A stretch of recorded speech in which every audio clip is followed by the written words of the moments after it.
I'm excited to close out day one of Expert Empires with one of our headline speakers, ladies and gentlemen.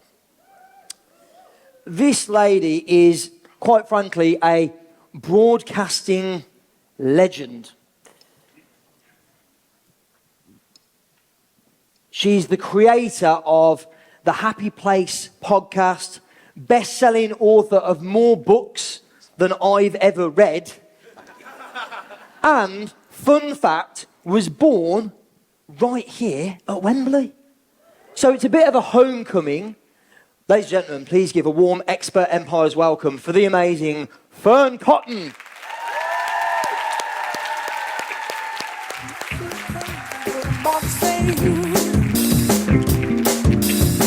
Sunshine, she's here. Take a break. Hey, I'm a hot air balloon that could go to space. With the air, like I don't care. Baby. Oh, come on, make some noise for Fearne Cotton. Hi. Clap along if you feel like a room. Sorry I was late. I was having a chat. I thought you were just going for like a dramatic entrance. No, I didn't know what was going on. Hi, everyone. Hello.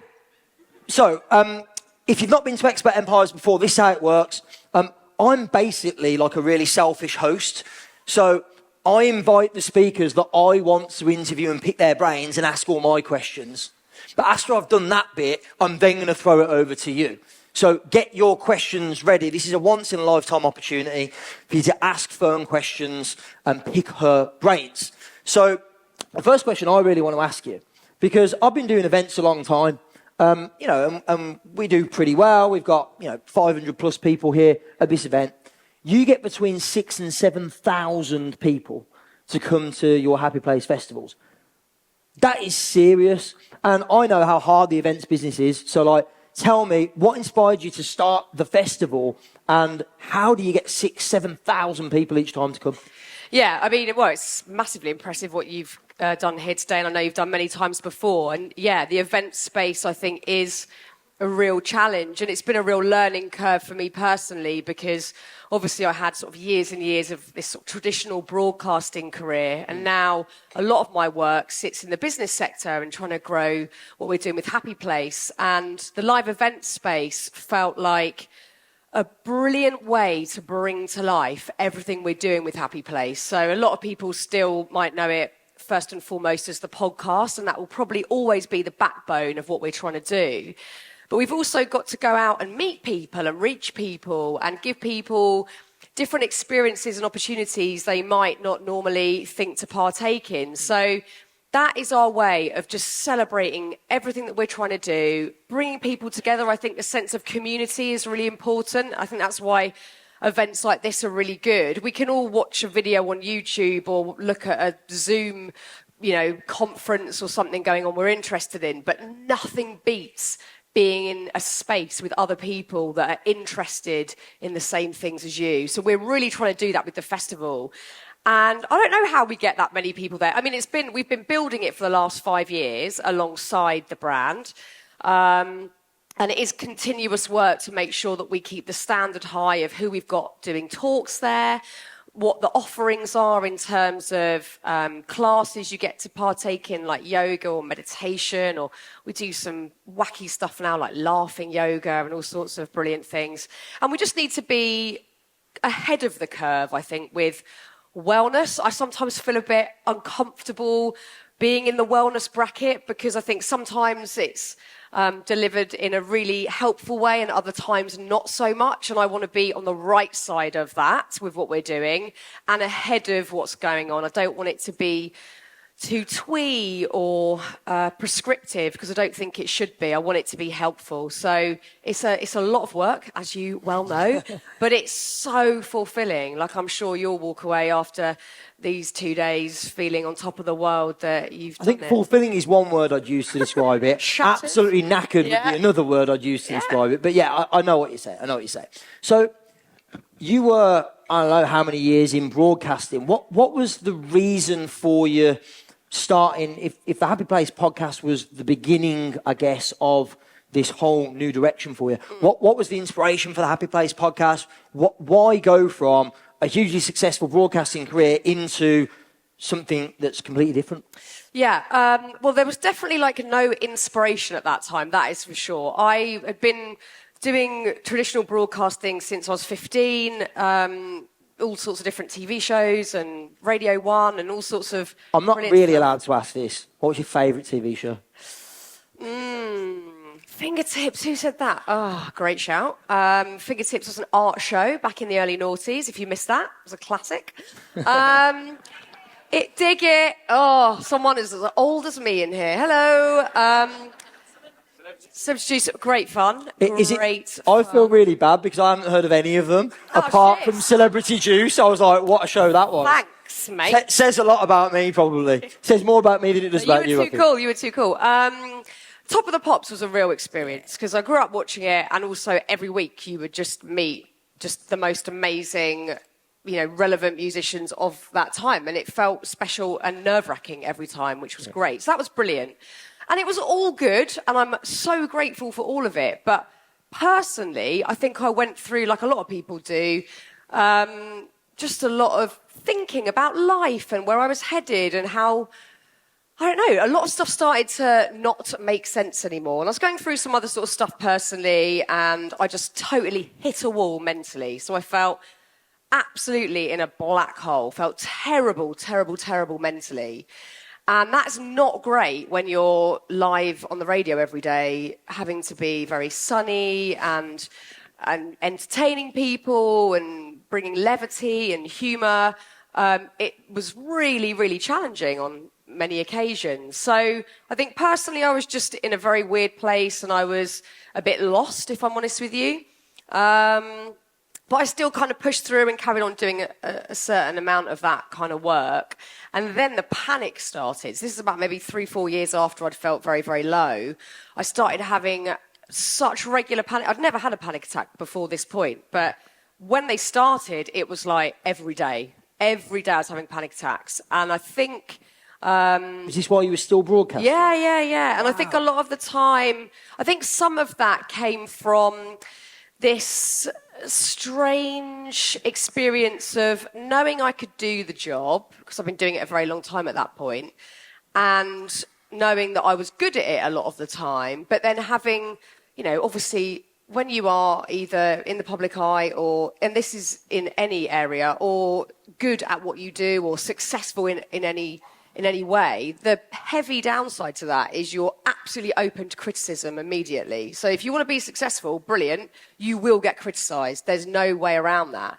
And I started to really struggle with that. And it started to really affect my confidence, my self-esteem. It started to bring on these horrible panic attacks. So I was like, I can't do this anymore. I need to just do something completely different. And I'd had no clue what that was going to be. I didn't go... right, let's start doing some wellness stuff and see where that goes. I had no plans. Like, I was still doing Celebrity Juice at this point, but I had very little else going on. And I wrote a book called Happy, and that was just an experiment. That was, let me write down a few thoughts and feelings about this mental health sort of period that I'd been through and see if it can help anyone else. Or I don't know if I even thought it would help anyone. I thought maybe it would make people feel a bit less alone in it. I didn't think I had any wisdom to impart. But luckily, that book seemed to do quite well, and people seemed to like that subject matter, and it gave me the space to write more and to try new things, and that's where the podcast idea came from. So it was all really accidental. None of it was planned. It was like, oops, stumbling into doing a podcast. Oops, stumbling into this next thing. Now it's not that. Now we're very much, premeditated about it, and we have, a lot of brilliant people on the team sitting and thinking about where we go next and how we can reach more people. But it was a very, very happy accident from a very, very unhappy time. Sure. When you think about the podcast and your journey, I'm always fascinated. Who inspired you? Were the podcasts you listened to, courses you took, books you read on your journey? And would you mind sharing who those were? Yeah, no, not at all. I think I actually, when I started Happy Place, I don't think I'd even listened to a podcast before. I don't think I'd listened to a single one. You know what's hilarious? I was exactly the same. So I was starting a podcast and I went, I should probably listen to some podcasts first so I can see what this is all about, really. Yeah. So same. Yeah, and I think that's a really good thing because then you're not trying to emulate anyone. And I wasn't too worried about comparison because I was just trying something new for myself. So, but I had, huge broadcasting icons, absolutely, like Sir Terry Wogan and Zoe Ball and, all these people that I'd sort of grown up just going, wow, how can I look as sort of confident as they are in what they're doing and as skilled. So Terry Wogan was one of the best broadcasters we'll probably ever see. So I had a lot of people I looked up to like that. But in terms of podcasting, I was literally winging it, which I think is the best way. And I'm still winging everything that I'm doing. But I think looking at mental health, yes, there were lots of people that I needed to listen to. I didn't have much choice at that point. I was just listening and reading everything I could to feel better than absolutely awful. So things that spring to mind, there's a really brilliant book called The Four Agreements. I think I read like 3 or 4 times during that period, and it just brought me back to the basics of what really mattered. I think it's by Don Miguel Ruiz, thank you. That book was very, very important at that time. Definitely like listening to a lot of and reading a lot of Eckhart Tolle, which I still do now, and Brené Brown, The Gifts of Imperfection, like all of the books that you would have probably read already, but they were all things that I found so helpful at that time. And just meeting interesting people that I now luckily work with in the happy place space. So brilliant people, like there's a yoga teacher called Zephyr Wildman who's incredibly wise and has studied her craft massively, and she's taught me a hell of a lot.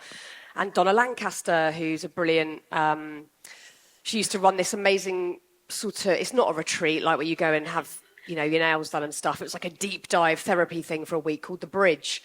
And her work has really leapt out at me and we've become friends. So, yeah, I've luckily just sort of met all these amazing people since that have taught me so much. But yeah, as I say, at the time, I was just reading and imbibing everything I could to feel a bit better. You've done a lot of episodes of the Happy Place podcast. I can't remember the exact amount, but it's I can't. 250? Yeah, it's in the hundreds. I asked Stephen Bartlett this question, and the answer stimulated a whole new line of discovery for me, because he introduced me to Mo Gaudat, who's speaking tomorrow. Who's been your favourite guest on the podcast? It's so tricky to pick one because I've learned something from every single episode without a doubt. But there are a couple that really stand out because I'll never forget them. And one of them is actually one of the most important conversations I've had in or outside of work. Wow. And it was with this incredible monk called Bjorn Nathiko Lindblad. And he has died since we've done the podcast. He actually knew that he was going to die at the time. He had about 4 weeks to live, and he really wanted to have a few conversations that would help other people. And he's written a brilliant book called I May Be Wrong, which I urge you to read. It is absolutely incredible. I May Be Wrong. And that exact phrase was something that he learned from one of his teachers, that whenever we find ourselves defensive or in conflict or struggling, to come back to that phrase, I may be wrong, which none of us are particularly good at, but it's a really good bit of advice. But we just had this, I don't even know how to describe that conversation. I feel so lucky to have had that chat with him. I feel like it was like a gift from the universe to have that hour with him. It was deeply emotional. I had a good cry. Like, weirdly and serendipitously, my cat had died the day before, so I was feeling, and this cat I'd had for 21 years, and I felt such grief. Like, if you've got a pet, you know they're part of the family. And speaking to someone about death, he was brilliantly explicit in talking about death. was so healing and beautiful and made me, in turn, less scared of it. And yeah, it was a massive eye-opener, and I feel to this day so lucky that I got to have that chat with him. You've interviewed a lot of, you've done 250 whatever episodes on Happy Place. You've also interviewed a lot of A-list celebrities, and I'm sure there's been some fascinating stories. What's been the most bizarre or weird interview you've ever done? Do you know what? One of the you do find yourself in these situations where you go, what the F am I doing here? Like, I have it all the time. And like, I was born in a hospital about 2 seconds from this very venue that we're in. I grew up in the suburbs around this area. My dad was a sign writer at Wembley Stadium, or Wembley Arena and Stadium, for his whole career. Like, this is definitely my manor around here. And I always feel like that person, like most of us do. You feel like most of us don't feel like an adult, if we're really honest, do we? Go, oh God, I'm meant to feel like an adult. Shit, I feel about 18. What the hell's going on? So I constantly have to pull myself from being the kid that was at Wembley Market with my mum buying trainers for a tenner. I have to go, come on, there is that part of you, but you are also a functioning adult who can do scary things. And I had one of these last week. I had to interview Tony Blair, terrifying. So I was definitely feeling like a little scumbag from Wembley Market. And then the one that really springs to mind, and this was again on the podcast, was where I found myself sat in the basement of a hotel, knowing that outside every door of the room, much like the room we're in now but smaller, outside every door was a man with a headpiece on who looked terrifying. And someone kept coming down to our room and going, she'll be here in a moment. And I'd go, okay, fine, absolutely cool. And then she's walking. Okay, she's walking. Shit, she's walking, she's coming. And this was me anticipating having an hour with Hillary Clinton. Terrifying, absolutely terrifying. So that was one of those moments that felt utterly bizarre. I was definitely battling the inner 12-year-old who's wearing Wembley Market clothes. And really, like that imposter syndrome thing, having to go, no, I can do this. So I think, yeah, there are many moments that feel totally and utterly bizarre. Sure. Of course, we're here to talk about building businesses at Expert Empires. I'm fascinated with how you're building and have built your business in a slightly different way. We spoke about it briefly last week. Yeah. You've essentially partnered with your management company, and they are predominantly operating the business, and you get to do all the stuff you love. I'm imagining that for a lot of people in this room, that sounds like the dream. Yeah. It's like, I can get somebody else to run the business, manage the cash flow. We had a conversation earlier about that. Manage the cash flow, hire the team, run the marketing campaigns, all that, and I just got to show up and do my thing. Yeah. So talk to us about how that works for you, how you created that, maybe any tips, advice when it comes to partnerships and strategic alliances, because I think from what you've said to me, that works really well for you. It does. I think at this stage of where we're at, it works really, really well. So I'd been with my management company for, I don't know how many years, but since I was about 18 years old, say. So there's a real good element of trust there. The teams have changed over the years, but there's a really good trusting relationship. So this is still an experiment for both of us, because my management, who are called YM&U Group, they were formerly called James Grant, they have never done this before. So this was an opportunity for us both to try something new and to go into business. So normally when you're a presenter or broadcaster or whatever, you'll obviously just pay a fee, a percentage of whatever you earn to the agency or the management. This is a totally different structure and setup where we're in business together. So yes, I'm in this very fortunate position now where I get to utilise. YMU are a little bit different as well. They've got all these different divisions. They have like a live events division, a brand division, a literary division. They're sort of growing in divisions constantly because they want to expand and become a very interesting setup. So I get to use all of these brilliant people, not exclusively, I'm definitely sharing them with a lot of other people, but I do get to use them and to collaborate with them. And then more recently, we've just been able to start hiring exclusive Happy Place team members. We've only got 2 at the moment, but they're 2 people that really we need sort of full time on the project. And I think as we grow, hopefully we'll expand those team members so that we've got people just running Happy Place constantly. So yes, it is a really lovely setup that works at the moment, and everyone seems to really enjoy what we're doing, and I think that makes a massive difference to me. You know, I'm always going to be the driving force behind it and behind the ideas, but to see that everyone is equally as passionate about hopefully doing something positive and putting some good out there, you know, that gives me a really wonderful support network that I'm very grateful for. What tips would you give? I know a lot of people in this room either run a podcast or are thinking about starting one or have written a book, or after Chloe's presentation earlier are going to write a book.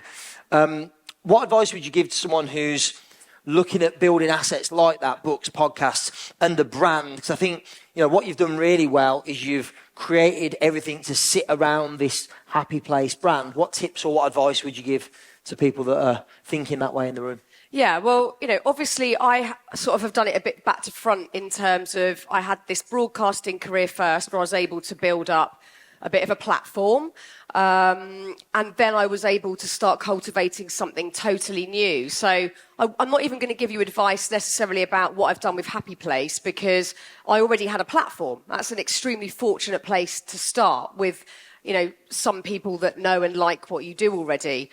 I'd rather go back to when I started, so when I was 15, and I wasn't building a brand there, but I was certainly building some kind of momentum to get to the place where I could start to create a brand. So, yeah, I'm 15 years old, I'm from round here, and I'm going, I want something exciting. I want to do something exciting. What is it? And I had no clue at that point it was broadcasting, but I knew it wasn't academic. So I was like, it's something maybe on the stage or whatever. So that's where I started to have to really hustle. I had zero contacts in the industry. I had no skill set. I had no clue what I was doing. But I had an absolute determination, and I was unbelievably hungry for it. And I still am. I wouldn't be sat here today if I wasn't still hungry for it. I am never complacent. I'm never not completely grateful for what I'm doing. And it all started back then. And I think that is something that when things are going badly, and I've had some seriously bad times at work, unbelievably, unimaginably bad times where you feel like the world is against you and it's bloody horrible. But in those times, you've got to try and still locate that hunger, because you wouldn't be sat in this room today if you didn't have it. So it's in there. So when things are going disastrously wrong, or you feel like you have that imposter syndrome, or you're doubting yourself hugely, just try and locate that hunger and go back to it. It is so important to relocate it, because it doesn't ever go. It just gets clouded over by so much other rubbish. And it usually comes from other people, that nonsense that you let in. So just try and get back to that. And I think what I have tried to do with Happy Place is keep things as personal, intimate, and, hate this word, but have to use it, authentic, as I did in my broadcasting career, where I just had me. There was nothing else. It was just me, usually, and a microphone. So I had to be transparent, authentic, and me. And I'm attempting to do that with Happy Place. We've got to have that transparency and that clarity, and for it to feel intimate and like people have a relationship with the brand. So I think I've always tried to do that, even from when I was a kid, for people to know who I am, know what I'm about, and understand, because we've all got something brilliantly unique about us and special about us. You just have to let other people know about it. And sometimes you have to have also the confidence to feel like you can tell other people about it. But we've all got something to say, and we've all got a story to tell. It's just about confidence. And those people that you see, you know, we've all got people, you know, in some sort of hierarchy, maybe above us, or people that we really admire or aspire to be like. Often it's not that they're any better than us or they've got anything more to say. They've just got the confidence to say it. I see it all the time with people that I interview. They've just got the confidence to say it. And I think that comes with practice. I think that comes with practice. Because I'm very comfortable sat here today talking about life and being honest and open. But if you said, right, you've got to go and present this live TV show tomorrow, here's an auto cue, it's a game show, and I don't care about it, my confidence will go in a heartbeat. I would be shaking, I'd have a panic attack waiting in the wings. So I think it's so important to find those things you're really comfortable about and then just keep cultivating that confidence to tell your story or to talk about your brand or your business or whatever it is.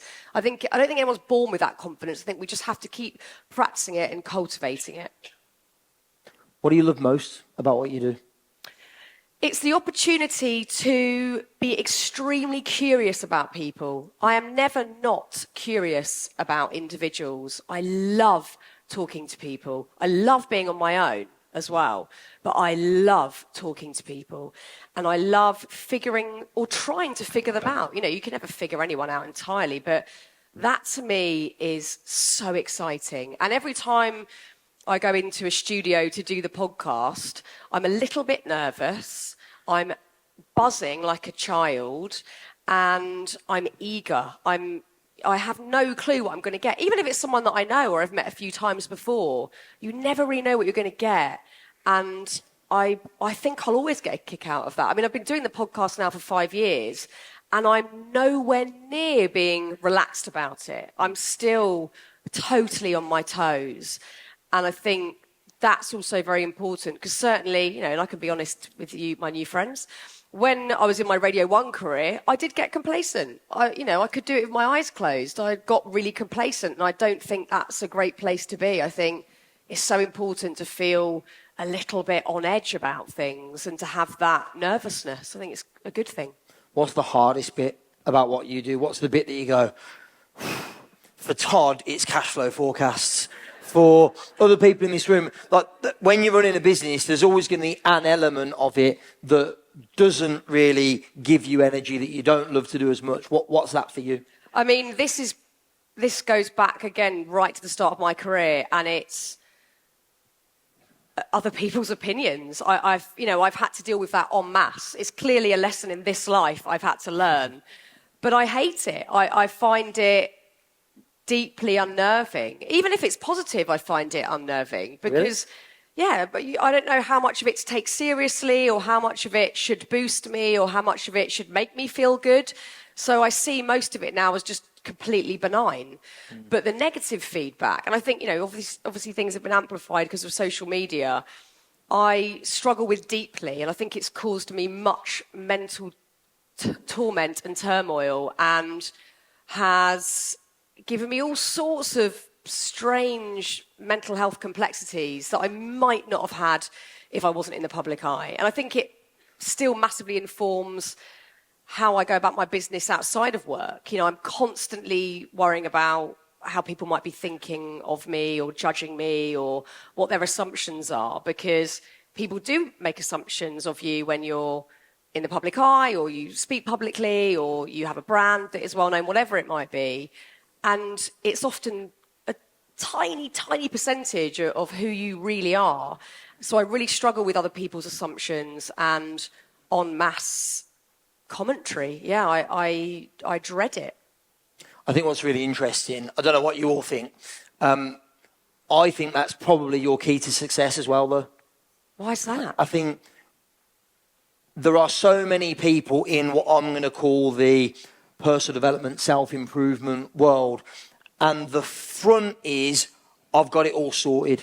I've got nothing sorted. That's why I do what I mean is, I haven't got a clue. No one's got it all sorted, but No. the bravado is, I've got it, I've got this perfect life, perfect relationship, perfect business, perfect everything, and it's refreshing for someone to give the truth, which is, I haven't got it all sorted, and it's more relatable, I think, and, from my perspective, I think that's probably been the success of the Happy Place brand. Well, do you know what? Thank you. It's very, very kind of you to say that. And I probably forget that sometimes, that I speak in a very honest way, because I'm just being me. Sure.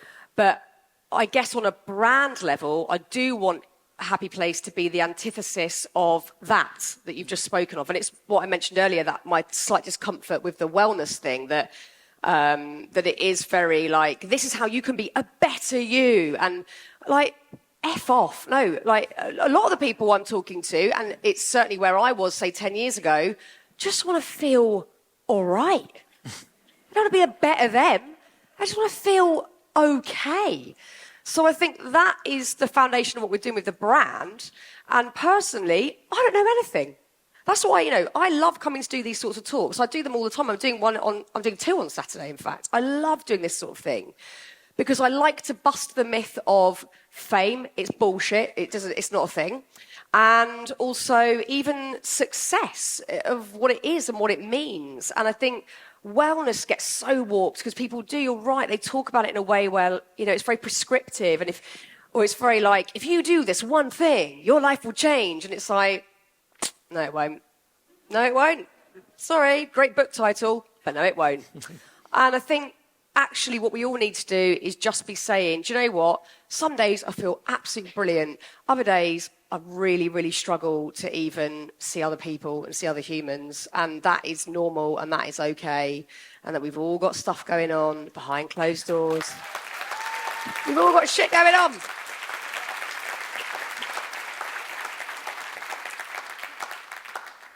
Final question, then I'm going to open it up to the audience. How do you, like, with all the projects you've got, the podcast, the events, everything else, there's the app, there's all this stuff that you're creating. Like, how do you manage or how do you find time? How do you balance things out with your personal commitments, with your family, with all those other things in your life? How do you do that? Yeah, I don't know. It's really hard. Right, I'm glad I asked. Yeah, it's so, but again, I don't have the answers to this one. I manage the best I can on any given day, and I don't have a social life. That's probably one person thing to say. I really don't. I went out to the theatre 2 nights ago, and I was like, oh my God, people go out in London at night. This is wild. There's like loads of other people about. And even my mum texted me today going, oh, nice to see you out and about on Instagram in the evening. And I was like, God, I am so tragic. But I don't have the capacity or the energy. I am exhausted by my work and my family life. So they're my 2 priorities at the moment. And maybe in 10 years, that will shift around a bit. And I might have some more time for friends. And I do see my friends a lot, but I don't go out at night. But I might do more. I probably won't, but I might do more like nightlife stuff.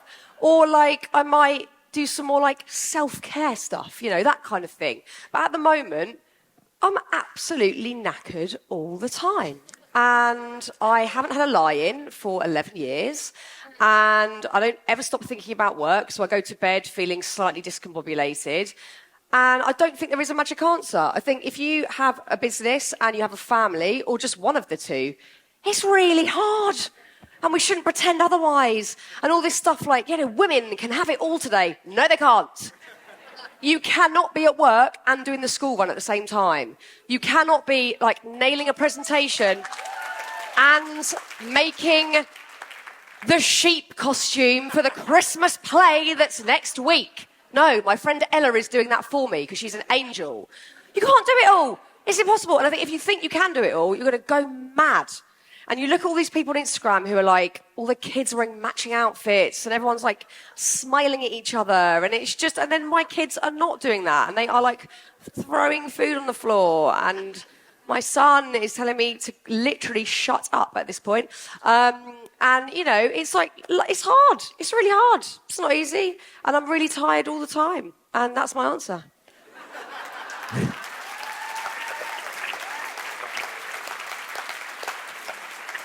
Aren't you pleased you came for this motivational talk, ladies and gentlemen? Yeah. It's real life. Right. Over to you. What questions you got?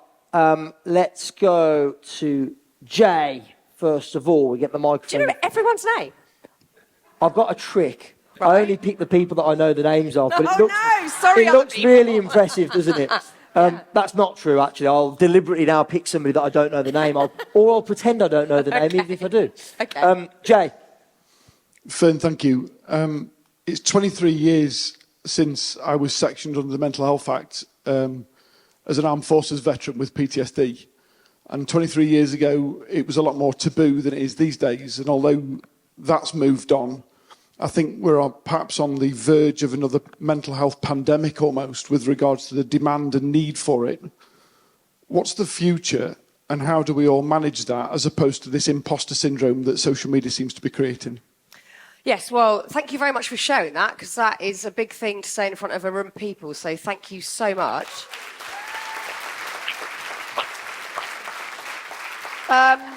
Yeah, you're right. I think, there's a lot wrong with how we're living at the moment, which is why I think many people are suffering with mental health.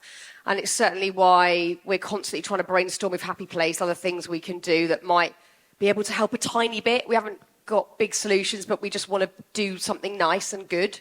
But Gabor Mate is really good on this subject in terms of talking about how this is our normal now. We're moving really, really quickly. We're trying to do way, way too much. And the heightened comparison that we now have normalised with social media is really not doing us any good at all. And the fact that we see sort of rest as something luxurious or even worse, lazy. And, these sort of myriad things that are wrong with the world right now, but they're normal. So we just go, oh, well, I've just got to carry on. It's normal. So I think my hope, and I'm a hopeful person, I'm an optimistic person, is that there will be some sort of implosion and that in 20 years we look back and go, oh my God, remember when we were all on social media posting selfies and pictures of our best life on holiday? And we'll be horrified like we do when we think oh my God, remember when you used to be able to smoke in a pub? And now it's not atmospheric, it's not smoky. We all used to do that and it was normal and now we don't. And I think that will happen in ways, but I also think we've got to lead that sort of revolution in ways that we can. And it doesn't have to be in big, grand ways. I don't think it has to be anything that is out of the ordinary or anything that is like you rallying your mates to all do the same. I think we can lead by example, and a good one that I have to challenge myself with is really simple. It's like when someone goes, oh, how you been? What have you been up to? We all go, oh my God, I'm so busy. I haven't had literally any rest in the last month and I'm literally working every hour that God sends for the next 2 months. And we boast about it and that's become normal. And I think we can go against the trend with that one and be like, do you know what? I didn't do very much today. Just sort of sat around and ate some biscuits and it was kind of fine. It was average. It was an average day. We're really allergic to the average and we are really allergic to not doing very much. So I think we can lead these tiny revolutions in our own way with little incremental things we do. It doesn't have to be right, we need to be marching down to number 10 to demand, they're not going to listen anyway. But we need to just do our own thing. And you know what? Someone said to me the other day, and this has really stuck with me, this amazing, wise elder that I love. And it's why I think intergenerational friendship is so important. And she said to me, be your own counsel.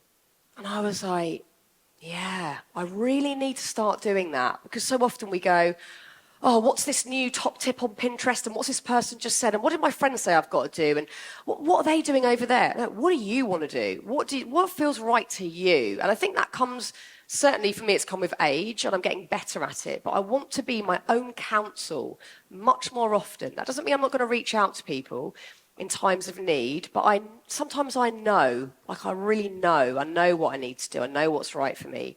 I still don't do it.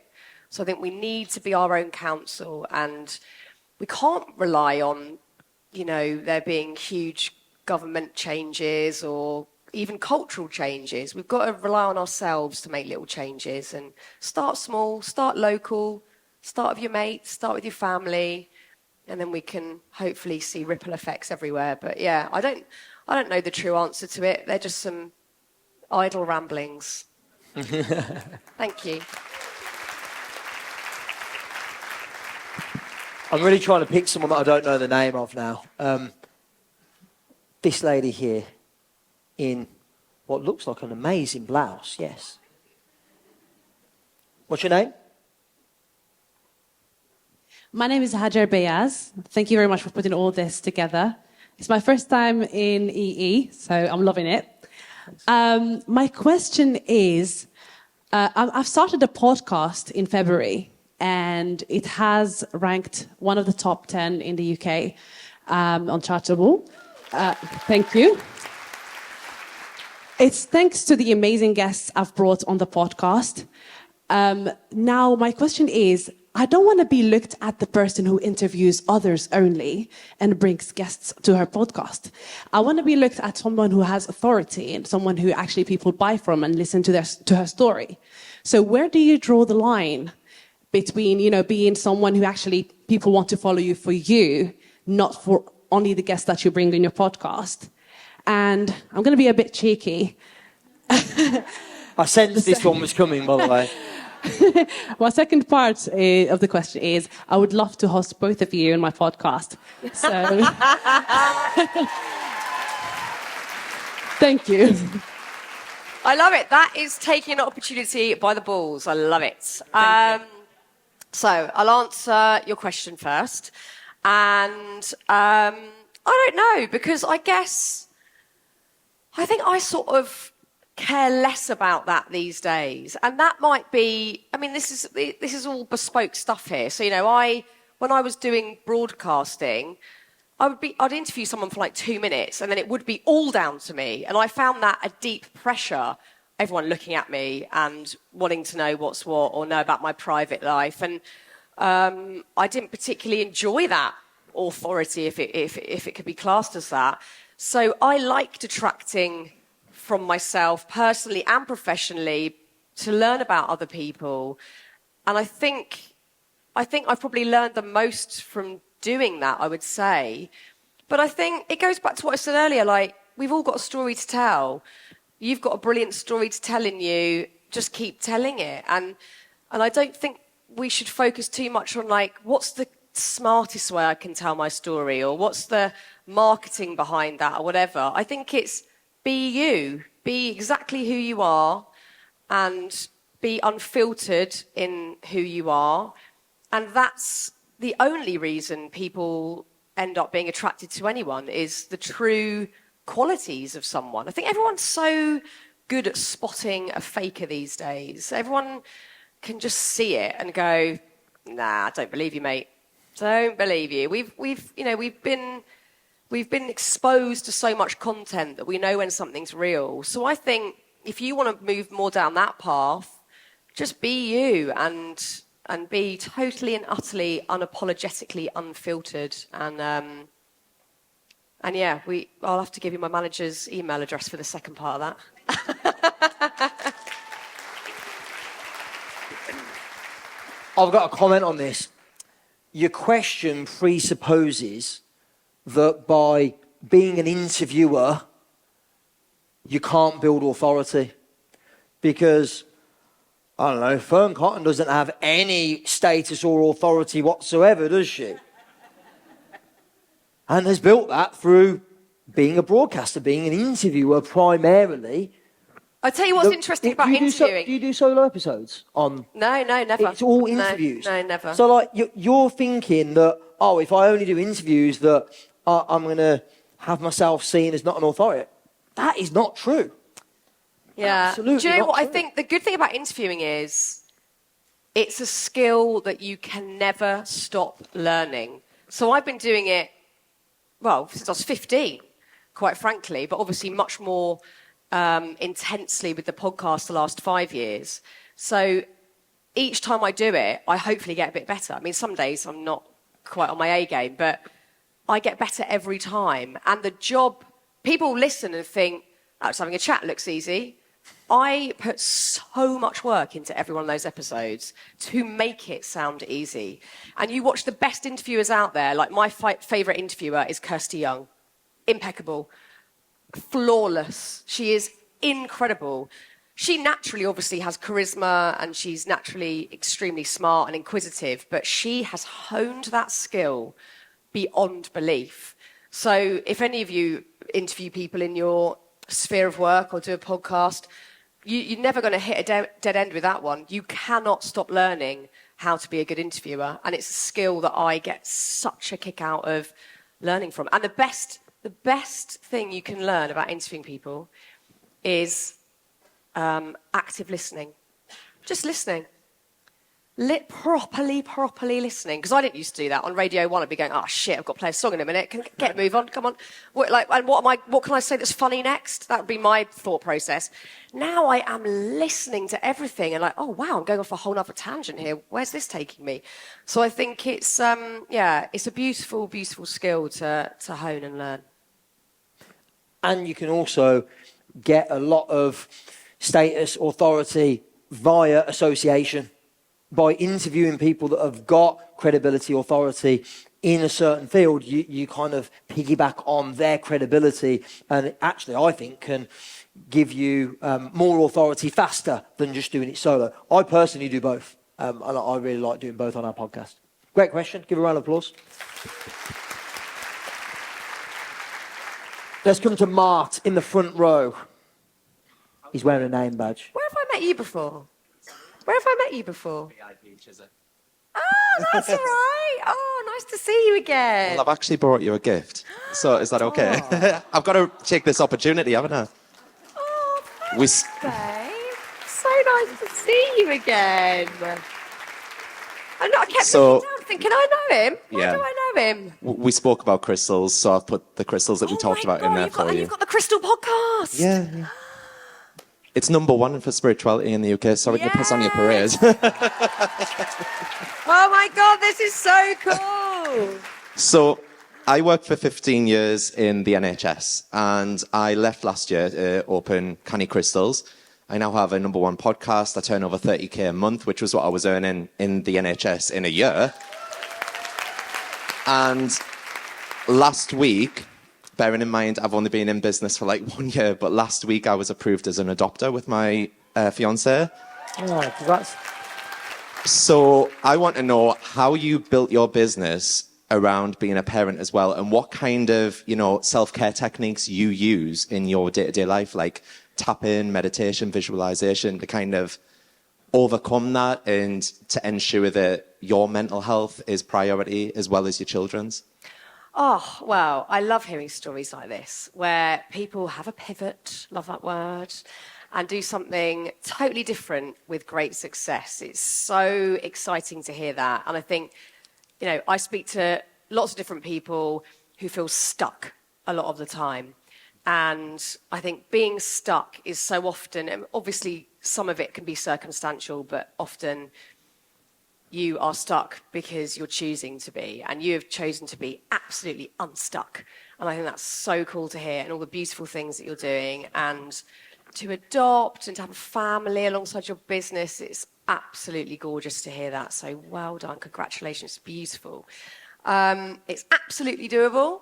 As I said, it's absolutely knackering, but I love being a parent. It's beautiful and knackering. I think this is what I've learned about family life and also running Happy Place, is that there is duality. Like, you can feel two polar opposite things at the same time. So I'm constantly exhausted, but extremely in love with my kids and very happy parent, and totally stressed out at work, yet euphoric about it. And I think a lot of it just runs in tandem like that, just two things at the same time on the opposite ends of the spectrum. So it's totally doable. Everyone does it differently in terms of running a business whilst having children. It's great that you've got your own business, because I think that does give you a bit more flexibility. Obviously, headspace-wise, probably not, because when it's your thing, you never switch off. But in terms of how many hours you're putting into family life versus work, there is luckily a bit more flexibility. And that's what I'm so grateful to have, because I didn't have that when I was employed by broadcasters. I was very much on their watch, and I didn't have that sort of say.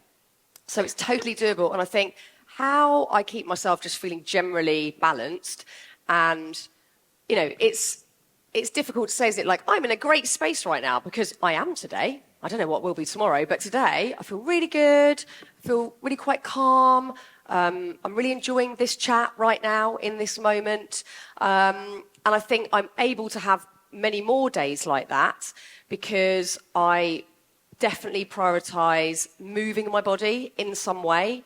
A big walk, maybe a run, maybe yoga. I love meditating, so it's probably not daily, but maybe every other day, even if it's 5 minutes. I'm obsessed with this album by John Hopkins called Music for Psychedelic Therapy, and I play that and just zone out. It might be half an hour of it, it might be 5 minutes of it, but that has really got me into a really nice place of clarity, I think, listening to that. And I think relationships are probably, they don't really fit into like the self-care thing, but I think they're deeply important. And there's a great book by Robert Waldinger called The Good Life, which focuses on, he's basically one of 4 scientists who have, he's a Harvard professor, who have led the longest study on humans. They've been studying the same people for 80 years, and now their kids and their grandkids.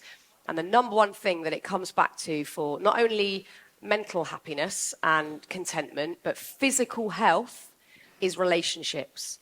And that doesn't mean like you have to be going out at night, because I'm not. It means really strong relationships with the people in your life. They don't have to be easy, they could be complicated, but they've got to be strong. So I think I place huge importance on my small friendship group and seeing those people regularly and speaking to them regularly, and my family, especially my parents as they're getting older.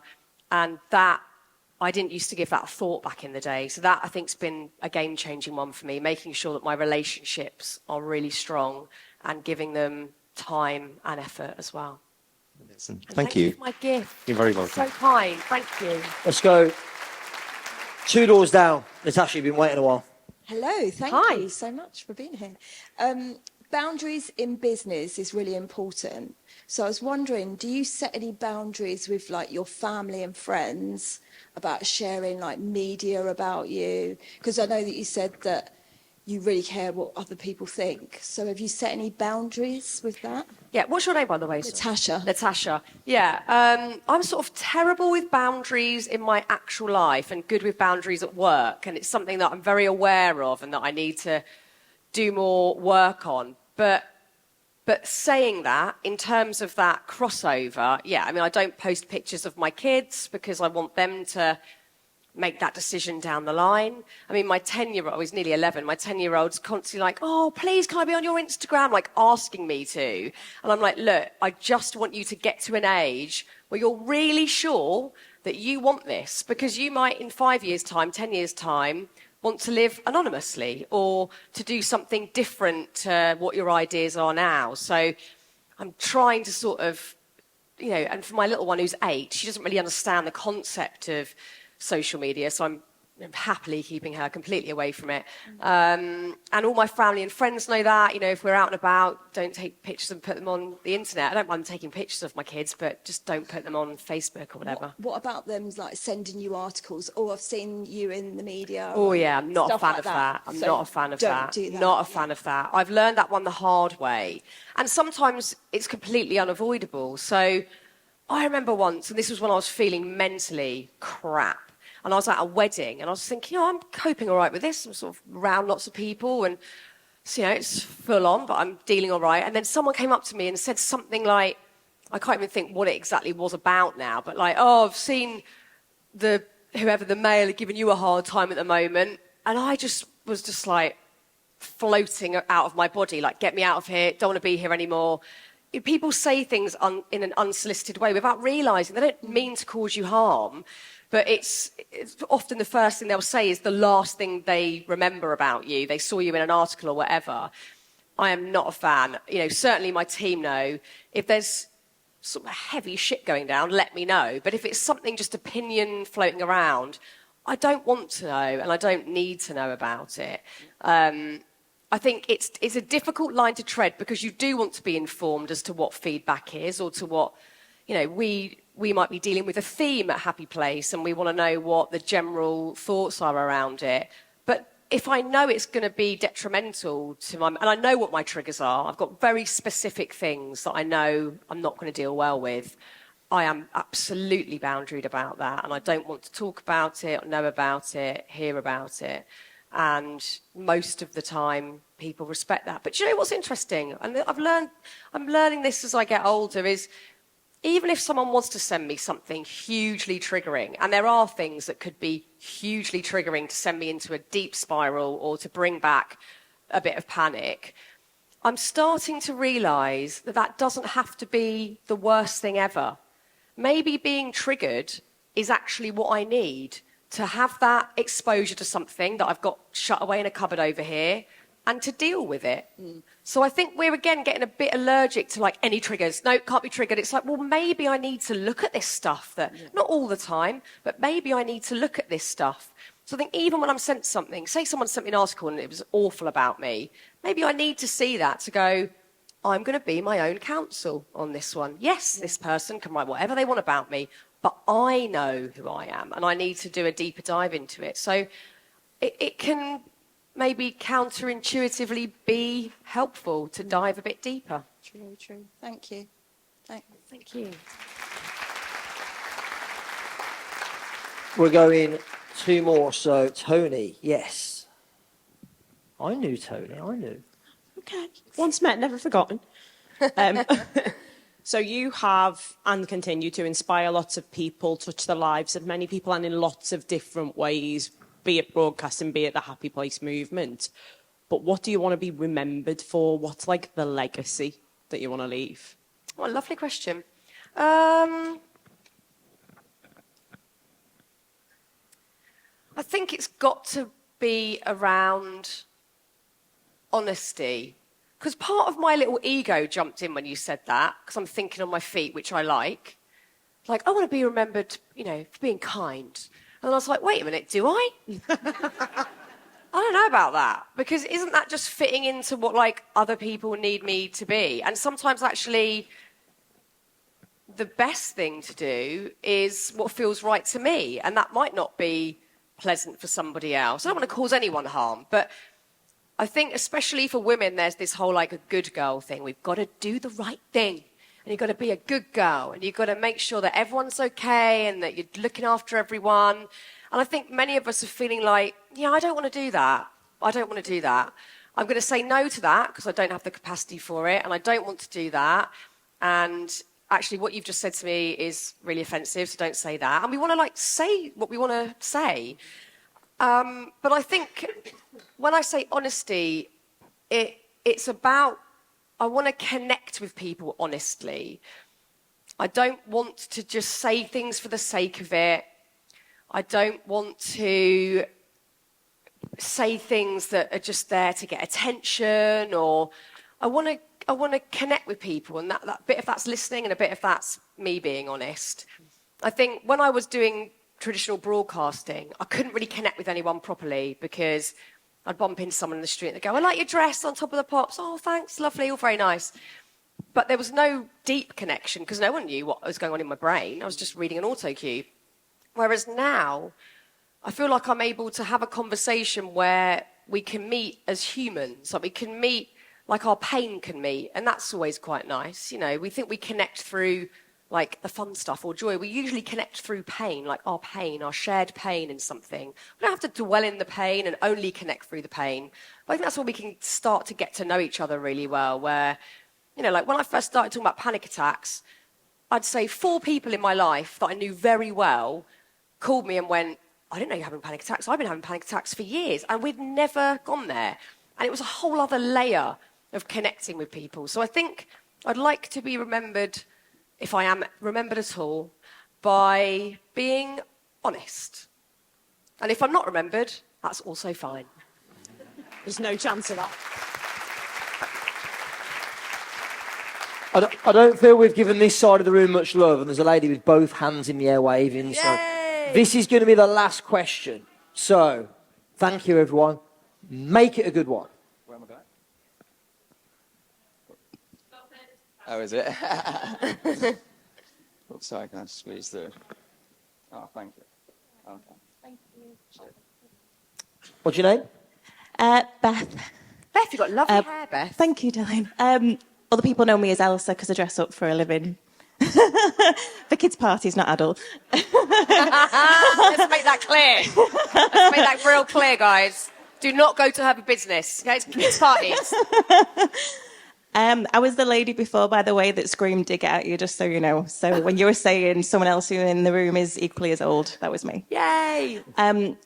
It's probably actually quite fitting that it's me after the other question, because when you were saying about being remembered, I remembered you when I was younger than my teens, and here we are nearly 25 years later, and I still remember you. Oh, thanks, babe. And the reason for my question kind of is when I used to watch you on TV, I was going through a trauma of losing my mum. And one of the things, unfortunately, that got me through was watching television. And as much as I love people, like you said, you love people, but you like being on your own. My brother's actually sat next to me as well, and I love him dearly, but he was a lot younger than me. So I used to look up to people like yourself to get me through it. And you, other than Disney films, obviously, that I used to watch, you were one of the people that I used to watch and think, you make me feel good. And I used to love watching Dig It, amongst other programs. For you, what is something that helped you overcome a trauma or made you feel good? Just so that other people in the room think, nothing's helping me right now. What helps you to get through the bad stuff? Oh, thank you so much. That means the world. It's so lovely of you. I think, again, what I've learned is that all the stuff, I mean, this is me personally, and it's different for everyone if you've been through challenging times in whatever form, is that all the stuff that keeps us really trapped in feeling awful is the stuff that we're really scared of. And we think, I don't want to look at that bit of me. I don't want to think about that bit. I just want the nice shiny bits to be out for everyone to see and for me to take note of. And I think through the work that I've been doing, I've realised how freeing it is to not only acknowledge parts of me that I previously detested or was terrified of, but actually to talk about them and to because they're not scary then. They're not scary at all. You know, if you really own those parts of yourself, they can't hurt you. They really can't hurt you. So I think a lot of the time, you know, when I certainly was in a very, very bad headspace, a lot of it was because I was in deep self-loathing and I thought there was something fundamentally wrong with me. I thought I was flawed dramatically and that everybody else could see it. And then obviously, in turn, you know, I started to then not do as much TV work. People weren't asking me as much, which then reconfirmed what I was believing. So I was like, well, it's definitely true. I must be a bit odd, or people think I'm strange, or I don't know. I had all these murky thoughts going on. And then the panic was, again, that was much more propelled, worrying about either what people thought of me or what the worst thing that could happen would unfurl. So I would catastrophize, but believe, not even think, believe it was going to happen. So I was just terrified. I was on edge, terrified. That awful, awful thing is going to happen. And I still get that a little bit here and there. I have to watch that one. And I've got certain environments that really bring that out of me. Weirdly, something like this, I feel quite safe. And I think because I like talking honestly, I feel quite safe and I feel quite comfortable. But there are certain situations where I really don't. And I'm catastrophizing and worrying about all sorts of things. But I think if I say them out loud, or I acknowledge them rather than pushing them to the bottom, they just sort of dissipate a little bit. Or if I sort of put words to it, like, you know, say I was doing a live TV thing and I was catastrophizing and thinking of the worst thing, which is usually, I became very fixated with, I'm going to faint. That was the thing. So I'm going to faint on live TV and it's going to be so mortifying and then it's going to be on the news and whatever. I just go off into a spiral. And I would believe it so much that I would bring on the feeling of fainting, and I would having to battle it on live TV, like I'm not going to faint, spinning out sort of thing. But if I could go back, I think what I'd say to myself, because I don't put myself in that position so much these days, but I would say to myself, you're scared of being humiliated. That's all it is. You're scared of being humiliated because you already feel, in a sense, humiliated. So you're scared of that being even more heightened. So I think putting words to it, talking about this stuff, that's really helped get me out of a challenging time. Like if I ever feel I'm going to have a panic attack, I'll just say to the person, do you know what? I just feel like I'm on the edge of this thing, and I just want to say it out loud. And then as soon as I've said it, I'm like, oh, I feel all right now. Yeah, hopefully they'll catch me, exactly. But I think it's sort of owning all of that. And you know, looking around the room today, knowing that everyone's got something like that going on. It doesn't have to be that extreme, but there's no one person in this room right now feeling absolutely confident in who they are, absolutely comfortable with who they are, absolutely free from things that have happened in the past or free from fears of things that will happen in the future. I've never met a person like that. And if I have, they're lying. So I think that is a real amazing realization that everyone has got demons, stuff going on in their heads. And if we just admit to our own and maybe speak them aloud, that's got me out of my own specific challenging time. I'm not totally out of the woods. I'm not sat here going, oh, that's all in the past. You know, I still have panic attacks here and there.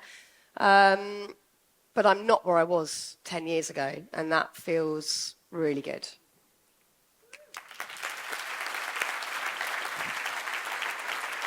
Fearne, thank you for joining us at Expert Empires. Ladies and gentlemen, please show some appreciation for Fearne Cotton. Thank you. Like happiness is the truth. That's because I'm happy. Clap along if you know Thank you, Gordon. what it is to you. Clap along if you